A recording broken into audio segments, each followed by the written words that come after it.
Yes.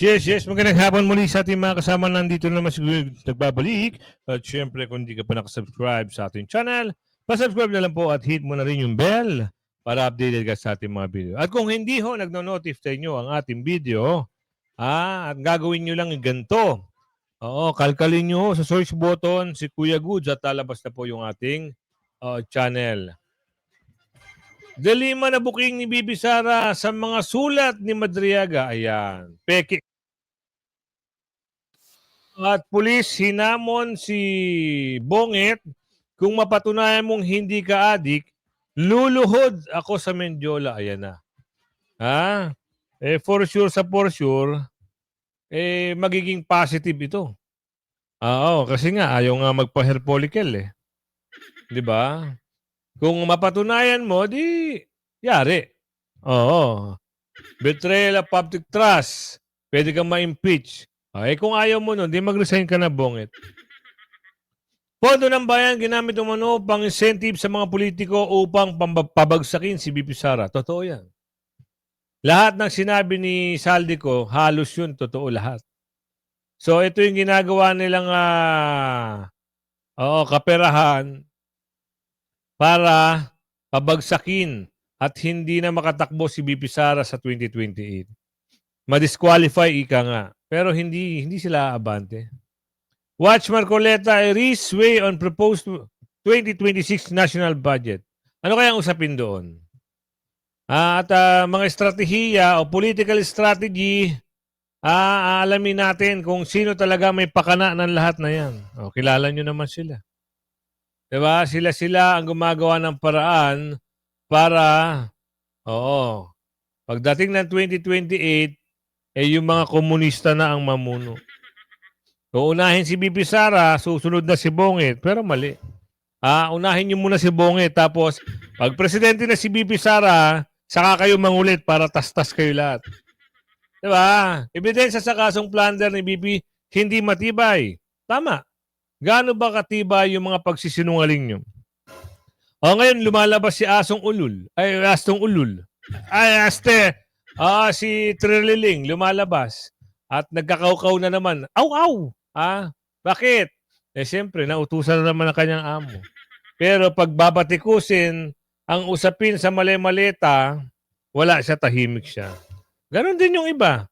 Si Dilima, ganon din. Wag na natin patagalin. Simulan natin to. Nagbigay ng suwestyon si dating Senator Antonio Trillanes na kailangan daw magkaisa ng mga leader ng Middle Forces at Marcos base para masigurong hindi mananalo ang Duterte Bloc sa halalan 2028. Ayon sa naging panayam ng political analyst na si Richard Haydarian kay Trillanes, na naka-live sa kanyang Facebook, sinabi niyang nahahati ngayon sa 4 na panig ang political train sa bansa. Aniya ni Trillanes, pinakamalaking panig daw sa mga ito ang non-aligned base, ngunit kapag pinagsama ang Middle Forces at Marcos base, magiging mas malaki ito ng kaunti sa Duterte base. Pagpapatuloy pa ni Trillanes para masigurong hindi mananalo ang puwersa ng mga Duterte sa darating na national election sa 2028, kailangang magkaisa ng Middle Forces at Marcos base para malabanan ng kabilang panig. Kita nyo? Kita nyo kung kanino nakakampi kay Makoy. Kailangan daw magkaisa nila. Hindi magkaisa kayo, pansinin nyo yung mga post nyo, pinagtatawanan kayo ng taong bayan.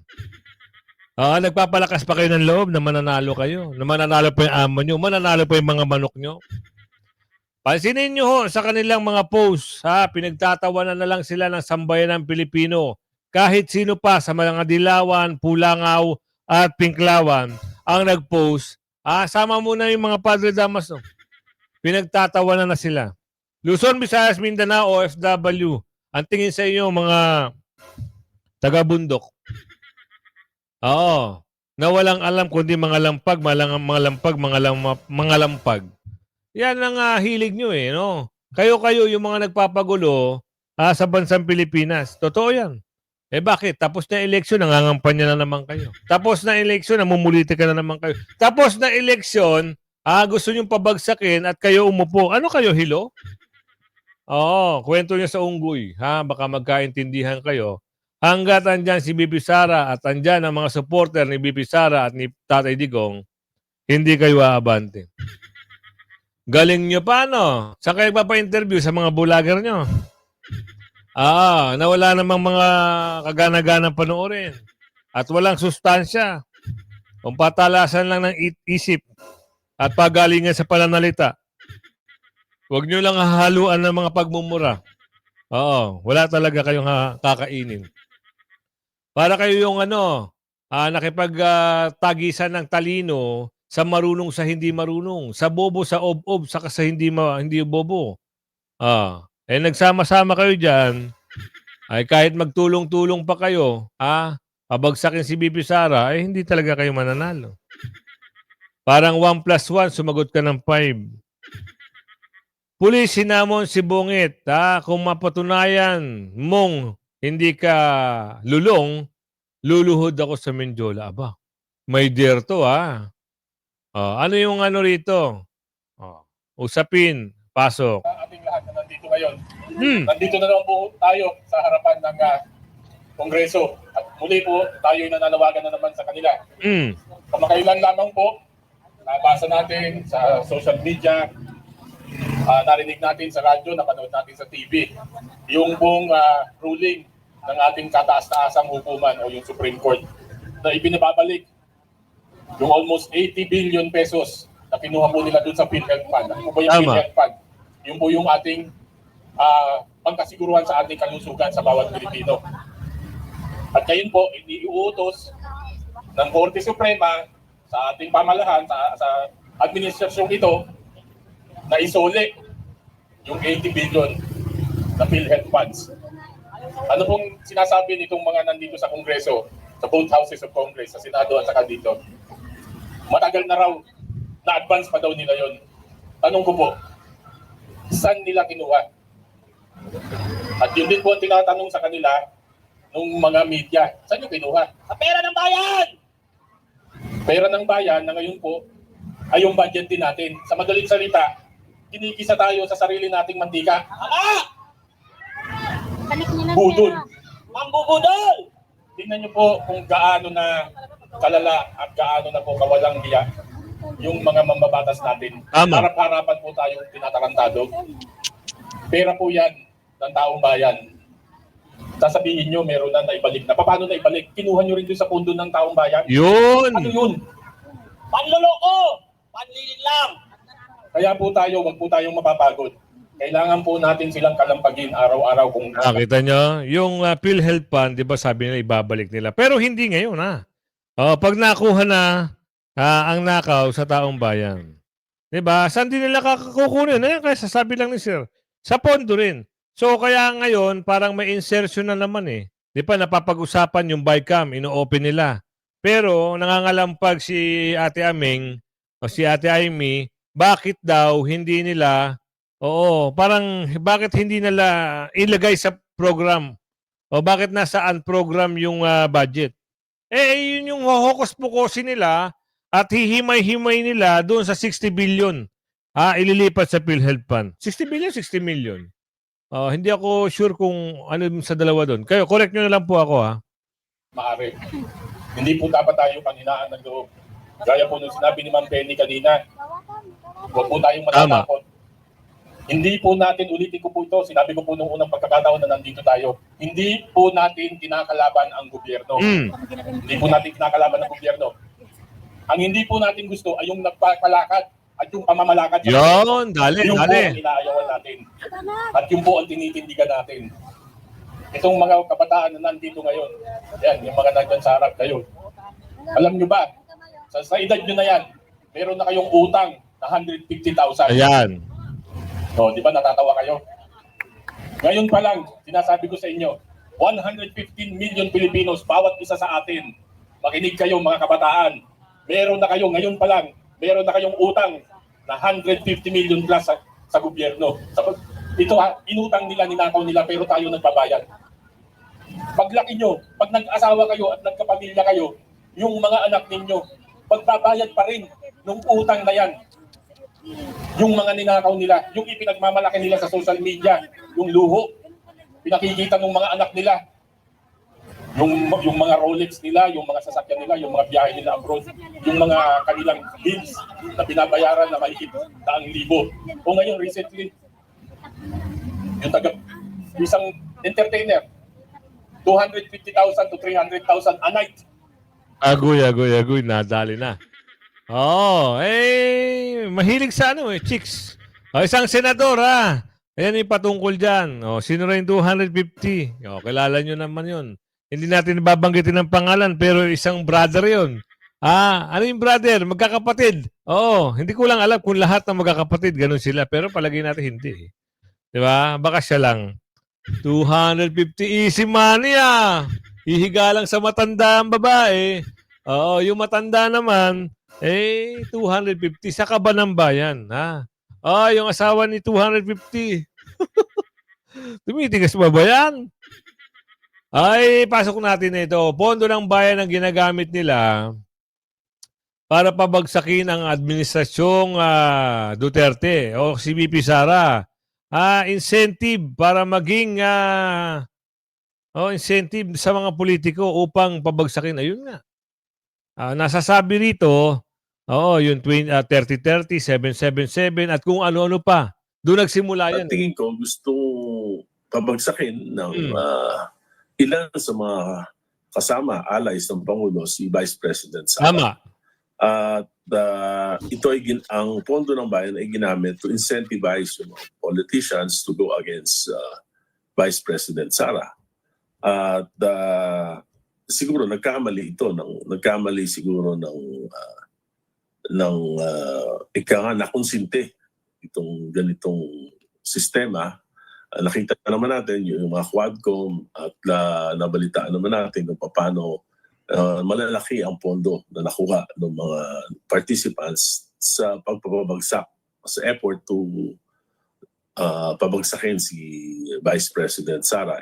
Dito nagsimula. At pagkatapos, nag-enjoy na siguro lahat. So lahat ay meron ng mga insertions, lahat ay may mga programa na questionable na naipasok sa budget.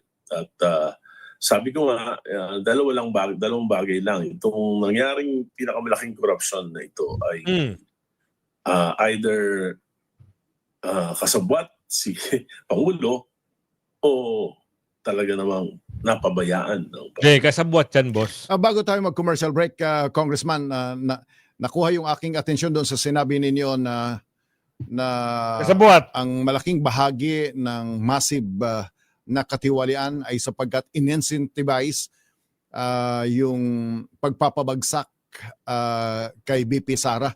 Is this the first time na binanggit ho ninyo o nabanggit niyo na ito sa ibang fora, sa ibang mga meeting? Kasi first time kong narinig ang ganitong anggulo. Is this the minority opinion, Mr. Congressman? It is the opinion of the senior minority leader. Ako po yun, opinion ko po yun na talaga namang pinag-aaralan ko kung ano yung nangyari at nakita ko ito yung nangyari na bagay na ginamit ito para pabagsakin si BP Sara at iangat si Speaker Martin Romualdez for the 2028 presidential elections. Pero nag-boomerang. Nakita naman natin. Isa pa, nagamit din ito yung pondo for 3 years for the 2025 national and local elections. Nakita naman natin kung paano ginamit yung mga AKAP, yung mga AIX, yung mga tubad para sa elections. Patronage politics ng mga congressman. Pinakamalalaking pondo. Ako, I've been in Congress for, this is my 5th term. So, hindi naman nagkakaganyan. Ganyang kalalaking pondo. Yan. Kaya, ang sama, pati yung sistema sa electorate, laging umaasa na lang sa ayuda. Kita nyo na, makikita nyo naman sa mga nangyari noon. Ayuda dito, ayuda doon. Palabas lang nila yung lahat. Bakit? Yan yung systematic na ginagawa nila at may kumpas yan ng kanilang amo para silbing aso o tuta habang si BP Sara ay binabara at binabalandra nila na mayroong confidential fund issue. Oo, di ba? Ang dami nila, puro mga taga-kamara. Ang dami. Babae, lalaki, mga matatanda. Bira ng bira, bira ng bira. Ilocos, taga Sambales, taga Quezon, halos lahat. Taga Maynila, si BP Sara ang binibira. Umubura ba kayo? Kinaya nyo ba ang isang Duterte, ang babae pa ha? Babae pa. Hindi nyo kinaya, no? Ayan, sabi sa baraha ni Ate Windra, universe na ang nagliligtas at universe na ang nagsasabi na ang magiging presidente ay babae. Sino yan? Walang iba kundi si BP Sara. Kaya abang-abangan nyo, lahat ng mga pinaggagawa nyo, kailangan, paghahandaan nyo. Baka mamaya kasi, pag upo ni BP Sara, magsibaitan kayo. Wala nang magagawa kasi binira nyo ng binira si BP Sara at bayad kayo. Ayon, sa video, i-analyze nyo na lang kung ano yung mensahe ng video na ito. Diba? Gumagawa sila ng incentive para politikahin si BP Sara. Right, okay, alright. So, ito bang opinion ho ninyo bilang senior minority leader, deputy leader sa Kamara? Is this being shared or shared by other minority members o mag-isa lang ho kayo sa opinion na ito? Naulitin ko, ang opinion ho ninyo, kaya naging massive ang katiwalaan sa gobyerno dahil in-incentivize ang pagpapabagsak sa pangalawang Pangulo. Ito, may consensus ho ba ang minority bloc sa ganitong opinion? O ito'y sariling opinion lang po ninyo, Mr. Congressman? Sinabi na kanina eh. Sarili ko lang po sapagkat alam nyo, iba-iba ang meron po kaming Makabayan Bloc, Parlep, meron kaming Akbayan, iba-iba talaga yung advocacies ng mga members of the minority. Alam nyo naman mga taga-mountain na yan, ang advocacies nila, birahin. Ay magkakasama si Makabayan, yung mga taga-mountain, yung bayan-bayan. Marami sila. Ano ba yung isa? Yung kay Delimaw. Marami sila. Isa lang ang hadikain nila. Napapagsak si BP Sara at hindi na makatakbo sa 2028. Pero sabi nga ni Aling Andresa, mag-ingat kayo ha. Bakit? Dahil hindi na ho kayo tatangkilikin ng taong bayan. Ibig sabihin, wala na ho kayong aasahang boto sa mamayang Pilipino. Di ba? Ito, usapin na Irisway, Marcoleta, propose. Ano kayong usapin ito? Gusto ko kasing malaman din natin kung ano yung pag-uusap dito eh. Senador Marcoleta kasama rin dito eh. Let's segue the conversation to the budget. Yan, budget from what I pala. learned in NCPAG, the budget reflects the priorities of the government. But sometimes it also reflects the priorities of some public officials. So the first question probably will go to our legislators since mainit ang dugo ng mga Pilipino ngayon dahil sa korupsyon. Yan. Ano po yung kaibahan sa budget na ipapasa natin this year to ensure na mababawasan talagang to totally get rid of corruption dito sa budget na to? Kong Erice or Senator Marcoleta.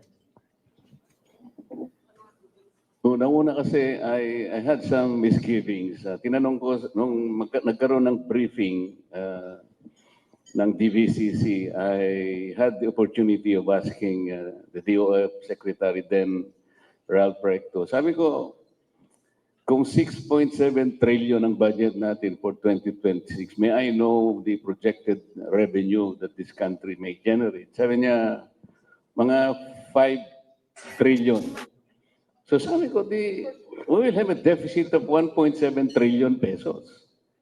Anyway, how much should our GDP grow para lang masuportahan natin yung 6.7 trillion? Sabi ko, how much is 6.7 trillion to the projected GDP for 2026? Sabi niya, it should be about 21.5 to 22% of the GDP. So that should be about 30 trillion pesos. So parang makuha natin ang 30 trillion pesos, you need to grow by how much? Sabi niya, at least our country, our economy should grow at 7.5% at least. What? 7.5%? Itong last quarter natin, we grew only by 4%. So sabi ko, if the projection now is to grow by 5%, paano niya masusustain yung 30 trillion pesos? Nako, yan. Then you will have a deficit of 1.7 trillion that will be about less than 200 billion pesos per month. Or about 4.7 billion per day.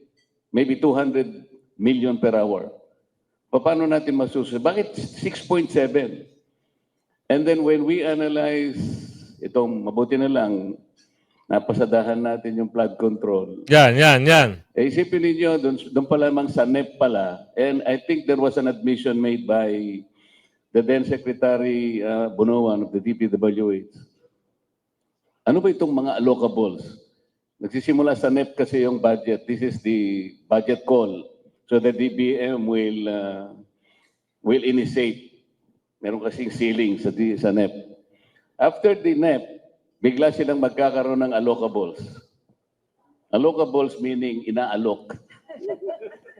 Meron ding connotation sa Tagalog. Tinawag nilang allocables because the power of the purse starts with the House of Representatives. Ngayon, there are about 300 souls there in the House of Representatives. Ito pala pang-alok nila para hindi na siguro galawin kung ano pa yung mga ceilings na yon. Wow. So, Parang suhol din. Yun lamang allocable. Tinawag, magkano ba to? About 400 billion pesos. And then, sabi ni Prof. De Vera, meron pa totoo yun, merong leadership. So, sa about 50 billion pesos. And then pupunta tayo sa merong unprogram. That's another 100 billion pesos. Ayan yung mahirap yung mga unprogram. Kasi hindi mo malalaman kung saan na nilalagay yun. Kagaya ngayon, merong issue na ibabalik yung sa PhilHealth. Wala na yung unprogram. Tas-tas kagad. So, nanakaw na naman. Tsaka, dapat lahat ng mga senador hima-himayin. So ngayon, dapat nilang maipasa ang budget bago magkatapusan, tama? O kasi kailangan na nila yang papirmahan. O, yung BICAM na yan. Kailangan na lang tapusin yan para yung budget lumabas. Pero, yung iba pa, hindi pa ata nagsisipirma eh. O, kasi hinihimay pa nila eh. Kung saan mapupunta yung unprogram. Kung ilalagay ba sa PhilHealth para nakawin? O talagang nanakawin. Kaya alamin natin dito sa political strategies, tinuruan si Yusek. Aba. Si Prof. Tequia, mayroong mensahe o statement o pronouncement patungkol dito sa under. Si Presidente Cory, Presidente Ramos, sa OP. At noon ang mga panahon, nakatangi-tangi ang uri ng pagiging spokesman. Marunong humarap sa tao, malumanay, hindi siya ang storya, ang pananalita ay tama, ang tonality ay tama, hindi pagmalengke. Pasensya ka na BFF kasi hindi ako ang propagandist. At ang default niya, sisihin ng Duterte, saan ka naman nakakita ng spokesman na ganon? Yan. Hindi nga siya spokesman, ang pangalan niya, Press Information Officer. Information. Dali mo sa usapin ng datos, wala siya. Pero dali mo doon sa pastusan, nandun siya. Rinak namin yan. Simula pa nung naging spokesperson siya, ano ang trust rating ng presidente? Dumadaos-os. Partially because of her. Public office is a public trust.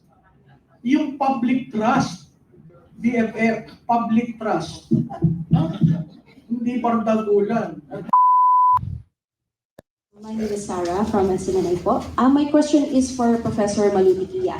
Prof, matapos po ang mainit na palitan ninyo ni Yusek Claire Castro ng PCO nitong mga nakaraang araw, sa isang panayam tinawag niya po kayong isang propagandista at kinwestiyon din niya ang inyong kredibilidad. Ano po ang inyong masasabi sa ugali o paraan ng kanyang pagsagot bilang isang palace press officer sa mga sensitibong isyong may kinalaman sa Pangulo at sa kasalukuyang administrasyon? At sa tingin niyo po ba, may standard pa na dapat sundin ang mga government spokesperson pagdating sa pakikipag-engage sa kritiko o analyst? Ano ba yan? Yan. Sinabi ko sa kanya, kumuha ka ng Coms 101. Sender, noise, receiver. Siya ang sender, siya rin ang noise. Kaya yung receiver, hindi maintindihan yung sinasabi niya. But levity aside, nagtrabaho ako nung panahon ni Presidente Cory, Presidente Ramos, sa OP. At noon ang mga panahon, nakatangi-tangi ang uri ng pagiging spokesman. Yan, yan. Marunong humarap sa tao, malumanay, hindi siya ang storya, ang pananalita ay tama, ang tonality ay tama, Tama. hindi pampalengke. Yun. Pasensya ka na BFF kasi hindi ako ang propagandist. Ibig Ano sabihin, ang propagandista? Ang propagandista, Attorney Tikia, Prof. Tikia. Sorry Prof. Ito palengkera kung baga. Oo, kung nga kasi pag naririnig nyo, pag nagsasalita ang babae, talagang hindi mo alam kung saan hinuhugot, no? Hindi mo alam kung saan kinukuha lahat ng mga sinasabi. Meron daw, parang ang labo, no? Hindi ko na matanda kung ano sinabi nun, eh. Parang, sa susunod, hanapin ko ulit, Pero, kung isipin nyo naman yung mga sinasabi, habang pinopronounce at yung mga tanong ng ibang mga reporter na Malacanang, talagang wala ka talagang makukuha sustansyang sagot. Kundi tatawa sa huli, laging may inis at banas. Para siguro ikaw hindi ka na magtanong sa susunod. meron kang sinasabi in defense of someone. Ay, sino ang pinotektahan ko? Sinasabi niya, maka-Duterte ako. Ako hindi maka-Duterte. Naging Duterte na lang ako dahil sa pasasalamat ko dun sa 6 na taon niyang paninilbihan. Hindi mo ako tumulong ng eleksyon sa kanya. Nakaibinay ho ako. At kung hindi niya yun alam, ang dali naman mag-Google. Wag na Google. Ang dali mag-AI. I-type mo yung Malutikia kasi yung huli niyang banat sa akin. So who is Malutikia? Sa tingin ko, yung exchange namin pumasok na sa isip niya. Kumbaga may rent-free ako dito na ang default, ako parati yung sinisisi. Kaya ang sagot ko, tinuturuan ko siya. Pumunta kayo dun sa meta page ko, meron ako dyan. How to be a spokesman. What is a propagandist? Anong mali sa ginawa mo? Kasi mukhang wala naman nagturo sa kanya. Mukhang pinili lang siya. At ang balita ko, dala siya ni Bersamin. Mukhang pinili lang siya dahil estudyante sa UST. Pinili lang siya. At ang default niya, sisihin ng Duterte. Saan ka naman nakakita ng spokesman na ganon? Di ba? Si Duterte na nasa dahig, sisisihin mo. May narinig ka ba dito sa amin na nagpropaganda kami para kay Duterte? Ito'y partido niya. Pero simula na nagsimula tayo, walang nagbabanggit na ang mga Duterte magagaling. Walang ganon. Pero siya, ganon. Ang ina-address ko sa mainstream media, pag kayo nagtanong ng tanong, siguraduhin niyo sagutin niya. Kasi kasama kayo sa propaganda. Kung i-accept niyo yung sagot niya. Tama. Perfect example, what do you think about incapacity? Sinagot ba niya? Hindi. Ang pivot niya ay ang mga Duterte, dapat tanungin yan. Yung mga yung baha, nagsimula sa mga Duterte. Kaya nung tinatanong ko siya sa datos, hindi na siya spokesman. Ang pangalan niya, Press Information Officer. Information. Dali mo sa usapin ng datos, wala siya. Pero dali mo doon sa pastusan, nandun siya. Diba? Ibig sabihin, bastos talaga itong babae na ito. Naku, Diyos mo yung Marimar, Wala na ka talagang mapupulot na magandang magandang pronouncement. Lahat na lang. Tignan mo yung meron siyang mga ginagawang video yung mga title niya hindi rin ka nais-nais. Puro, Duterte ang bira. Pero nagtatrabaho sa gobyerno, Dapat doon non-partisan. Pero ano ginagawa? Agoy. Parang taga-atake ang peg ng ali. At ito ha, meron hong usapin dito. May tinuro si PRRD. Sino kaya ito? Money laundering. Ang alin? Yan ang ibabalita sa atin ni Ate Maharlika. Si Lisa Tanas Marcos, Ayan na. si Bangag Jr., Ayan na. nung sila ay binoljak ko noong August, dinukot nila yung aking US passport sa immigration na hindi dapat nila ginagawa yon. Pwede ko nga silang kasuhan doon sa ginawa nila. Ni-release nila ang passport ko, pinakita ko yan sa inyo, sa kanilang mga trolls, sa kanilang mga ensimada vloggers. Buti na lang bago na passport ko, na expired na yon. So, hindi na nila magagamit yon. Alright? Pwedeng itawag yan. Sabi nga ni Pangulong Duterte, alam mo, sa lahat ng lesson ni Pangulong Duterte, na you have to assert your rights. Be assertive, huwag kang, pag inaway ka na dito, akin na yung passport mo. Ito po, nanginginig pa. Dapat ang tanong, akin na yung passport, para saan yung passport na yan? Kung signature campaign lang yan, bakit kailangan mo ng passport? Para saan? Tama. Kasi signature lang naman ipo-forward sa Supreme Court. Sabi nga ni Inday Sara, hindi naman isa-isahin yan. O, Maria Corre-Corre, passport number 1, 82345. Kung million yan, may budget ba? Ito na lang, intindihin nyo. May budget ba? May staff ba? Yan. Ang Supreme Court? Kung mag-forward natin yung mga yung mga ano na yan, yung mga passport number pa yan, paano? Ano ba gagawin ni Supreme Court? Yan ang malaking katanungan.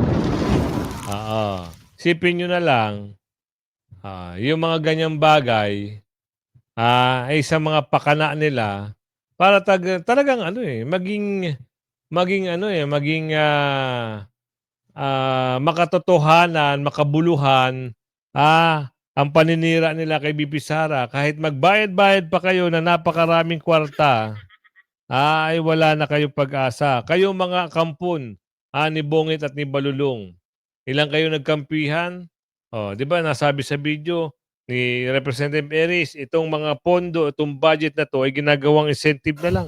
Para saan? Tirahin ang mga Duterte. Kaya umabot ka sa video natin ito, huwag mo kakalimutan i-like and share. At mag-subscribe ka. At meron dyan join button, mag-join ka. Para hindi ka nakakamiss ng ating video. At meron dyan, join button, sumali ka na sa ating komunidad. Hanggang sa muli, like and share. Bye-bye!